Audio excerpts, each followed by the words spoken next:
Next topic होगा हमारा male reproductive system. Male reproductive system के अंदर मेनली हमारे सिलेबस के अंदर 5 मेन पार्ट्स होते हैं, जिनमें पहला पार्ट आता है टेस्टिस। टेस्टिस आपने देखा होगा जब आपने इस तरीके से स्ट्रक्चर ड्रॉ की थी, तो इस तरीके से हमने कुछ ड्रॉ किया था, तो इधर वाला ये वाला पोर्शन क्या कहलाता है? टेस्टिस। आपने एनसीईआरटी की बुक में आप इस डायग्राम को क्लियर देख सकते हैं। तो टेस्टिस जो मेन पार्ट होगा, तो the human male possesses 2 testis. जो ह्यूमन मेल होते हैं, यानी मेल के अंदर कितनी टेस्टिस होती हैं? 2 होंगी। और इसी को हम क्या बोलेंगे? Primary reproductive organ. क्योंकि ये मैंने आपको लास्ट वीडियो में कराया भी था कि जो हमारे प्राइमरी रिप्रोडक्टिव ऑर्गन होता है वो क्या होता है, गोनेड्स क्या होती हैं और गोनेड्स का काम क्या होता है, मेल गोनेड का क्या नेम है, ये सारी चीज़ें मैंने आपको पहले लास्ट वीडियो में कराई हैं। तो मेल गोनेड जो होगी उसका नेम होता है टेस्टिस, और टेस्टिस का मेन फंक्शन क्या होगा? मेल गैमेट्स को रिलीज़ करना, और मेल गैमेट का नेम होता है स्पर्म। ये भी आपको मैंने कराया है। साथ में ये गैमेट फॉर्मेशन के साथ साथ ये हार्मोन्स को भी स्क्रीट करने का काम करता है। और मेल हार्मोन जो होगा वो कौन सा होता है? टेस्टोस्टेरोन। टेस्टोस्टेरोन, कई बार एक क्वेश्चन और बन जाता है बच्चे कि टेस्टोस्टेरोन का मेन फंक्शन क्या है। तो टेस्टोस्टेरोन भी टेस्टिस के अंदर स्पर्म फॉर्मेशन में हेल्प करता है। और ये कब स्टार्ट होता है? पॉवर्टी की एज पर।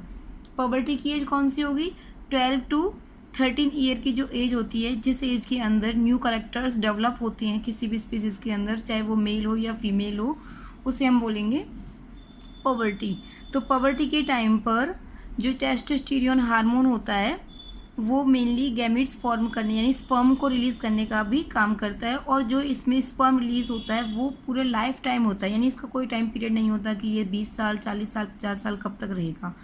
तो टेस्टिस आपको समझ में आ गया होगा। टेस्टिस क्या होता है? टेस्टिस मेल गोनेड होगी जिसका काम गैमेट फॉर्मेशन का होता है। साथ में हार्मोन स्क्रीशन भी होता है। मेल हार्मोन का नाम टेस्टोस्टेरोन है, और टेस्टोस्टेरोन का काम मेनली स्पर्म्स को प्रोड्यूस करने का होता है थ्रू आउट हिज लाइफ। यहाँ तक क्लियर है आपको?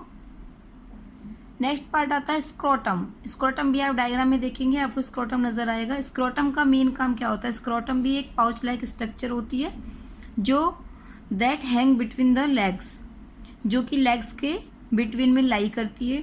2 testis lie in scrotal sac. तो कहने का मतलब ये हो गया कि जो ये टेस्टिस हैं, तो टेस्टिस के आउटर वाली जो स्ट्रक्चर होगी जिसके अंदर ये टेस्टिस लाई करती हैं, तो आउटर स्ट्रक्चर को हम बोलते हैं स्क्रोटम। स्क्रोटम, और स्क्रोटम के अंदर क्या होती हैं? ये टेस्टिस होती हैं।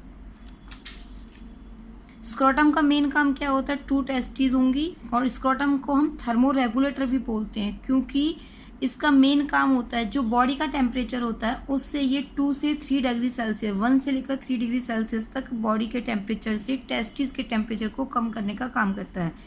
मतलब कि अगर मान लो बॉडी का टेम्परेचर हमारा 37 है, तो ये स्क्रोटम का जो टेम्परेचर होगा उसको 1 से 3 डिग्री सेल्सियस तक डाउन कर देगा। यानी अगर बॉडी का 37 है तो इधर टेस्टिस का सिर्फ 35 36 इतना ही टेम्परेचर रहेगा। क्यों? क्योंकि जो स्पर्म होते हैं, स्पर्म्स के सर्वाइवल के लिए लो टेम्परेचर की रिक्वायरमेंट होती है। हाई टेम्परेचर पे जो गैमेट्स होंगे वो किल हो जाते हैं, तो उनके सर्वाइवल के लिए स्क्रोटम का मेन काम होता है कि ये इसके टेम्परेचर को लो रखे, ताकि जो स्पर्म्स हैं वो सर्वाइव कर सकें। और जब स्पर्म सर्वाइव करेंगे तो वो लो टेम्परेचर पर ही अपने आप को एडजस्ट कर सकती हैं। तो ये आपको यहाँ पे समझ में आ गया होगा कि थर्मो रेगुलेटर हम क्यों कहते हैं। क्योंकि थर्मो रेगुलेटर इसीलिए कहेंगे क्योंकि ये बॉडी के टेम्परेचर से और इस स्क्रोटम के इसके टेस्टिस के टेम्परेचर को कम करने का काम करता है, ताकि जो गैमेट्स हैं यानी स्पर्म है वो डेवलप भी हो सकें और सर्वाइव भी हो सकें। इसके बाद नेक्स्ट आता है वास डिफेंस। वास डिफेंस भी टेस्टिस से अटैच होती हुई एक ट्यूब लाइक स्ट्रक्चर होती है जिसकी लेंथ 40 सेंटीमीटर लॉन्ग होती है। और इसका काम होता है, क्योंकि गैमेट्स कहाँ फॉर्म हुए थे? टेस्टिस में। अब इनको ट्रांसफॉर्मेशन के लिए जाना है, तो वास डिफेंस क्या करेगा? वास डिफेंस टेस्टिस से गैमेट्स को लेकर जाएगा और कहाँ पे? सेमिनल वेसिकल तक। Carries sperm to the seminal vesicle. Seminal vesicle तक ये गैमेट्स को लेकर जाएगा।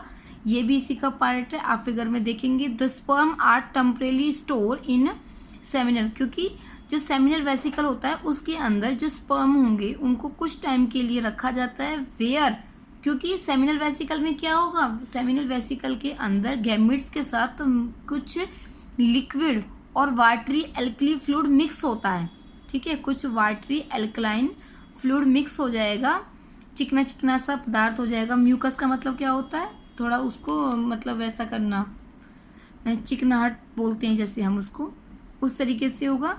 तो ये सारी चीज़ें ऐड कहाँ पे होती हैं, सेमिनल वेसिकल के अंदर, ठीक है।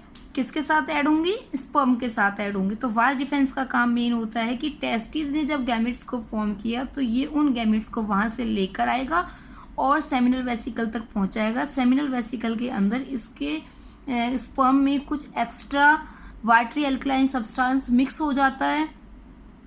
तो यहाँ तक आपको क्लियर हुआ होगा। इसके बाद नेक्स्ट आता है हमारा यूरेथ्रा। यूरेथ्रा भी, ये भी एक ट्यूब लाइक स्ट्रक्चर होती है that arise from the urinary bladder. Urethra तो आपने किडनी वाले में भी पढ़ा होगा। किडनी वाले में मैंने बताया है कि यूरेथ्रा का काम क्या होता है, यूरिनरी ब्लैडर तक लेकर जाएगा, ठीक है, टू कैरी यूरिन को।